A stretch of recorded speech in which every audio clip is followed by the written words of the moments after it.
tiers des enfants entre 8 et 11 ans a déjà été confronté ou à un contenu violent ou à un contenu pornographique sur Internet. C'est quand même très grave parce que la majorité des gamins de cet âge-là, ils ont déjà un smartphone ou une tablette. Alors comment est-ce qu'on les protège? Déjà, on discute avec eux, on leur explique les risques, mais c'est vrai qu'on peut parler autant qu'on veut, il faut aussi garder un œil dessus. Et pour ça, rien de mieux qu'un contrôle parental. Alors aujourd'hui, exceptionnellement, je m'associe avec un contrôle parental que j'adore parce qu'il est hyper complet, c'est le AirDroid Parental Control. Je vous parle de cette application. En gros, c'est une app de contrôle parental où on la met sur notre téléphone de parents et on la met sur le smartphone de notre enfant.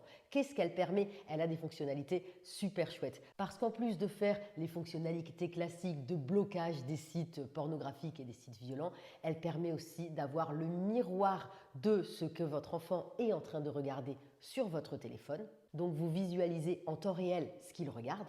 Il permet aussi d'activer la caméra de votre enfant, la caméra avant ou la caméra arrière, et de visualiser aussi à tout moment son environnement. Et ça, c'est quand même hyper important. J'en parle dans 2 minutes, notamment pour la lutte contre le harcèlement scolaire.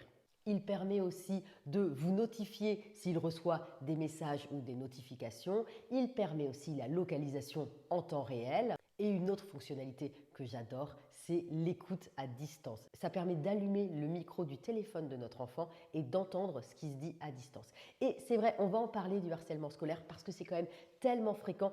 5% des collégiens y sont confrontés. Beaucoup n'osent pas en parler à leurs parents parce qu'ils ont peur que ça escalade, ils ont peur que ça empire.